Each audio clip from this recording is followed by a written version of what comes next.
തൃശൂർ പാലപ്പള്ളി വരന്തരപ്പള്ളിയിൽ കാട്ടാന കൃഷി നശിപ്പിച്ചു. കുണ്ടായി ജുമാ മസ്ജിദിന്റെ പറമ്പിലെ കൃഷിയാണ് ആന നശിപ്പിച്ചത്.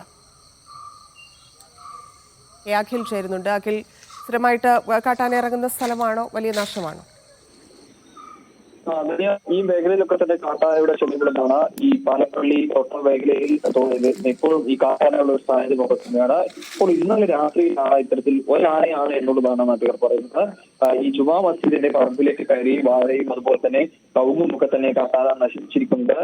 ഇവിടെയുള്ള മറ്റാളുകൾ ഈ സമയത്ത് ഇവിടെ ഇല്ലാതിനാൽ തന്നെ വലിയ അപകടം ഒഴിവായി എന്നുള്ള കാര്യമാണ് പള്ളി അധികൃതരും പറയുന്നത്.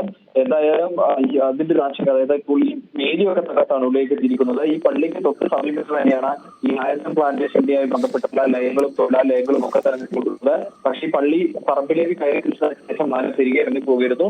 സമീപത്തെ തോട്ടങ്ങളിലേക്കൊന്നും ലയങ്ങളുടെ ഭാഗത്തേക്ക് ആന പോയില്ല എന്നുള്ളതും മറ്റപകടം ഉണ്ടായില്ല എന്നുള്ളതാണ്. അതുപോലെ ജനങ്ങൾ വലിയ ആശങ്കയാണ്. പാലപ്പള്ളി മേഖലയിൽ ജനങ്ങളൊക്കെ തന്നെ തുടർച്ചയായി ഈ ആനകളുടെ, അതായത് ഈ പരിസര പ്രദേശങ്ങളൊക്കെ തന്നെ തുടർച്ചയായി കാട്ടാനകൾ രാത്രിയിലൊക്കെ തന്നെ ഇറങ്ങുന്നതും വലിയ ആശങ്കയാണ് ജനങ്ങളെ സംബന്ധിച്ചോളുള്ളത്. ഈ ജനവാസ മേഖലയിലേക്ക് ഇറങ്ങാതിരിക്കാൻ നടപടി സ്വീകരിക്കണമെന്ന തുടർച്ചയായ ആവശ്യങ്ങൾ വീണ്ടും ഒന്നുകൂടി ശക്തമായി ഉന്നയിക്കുക വീണ്ടും ചെയ്യുന്നത്. എന്തായാലും മറ്റപകടം ഉണ്ടായില്ല, കൃഷിനാശം മാത്രമാണ് സംഭവിച്ചിട്ടുള്ളത് തന്നെയാണ്.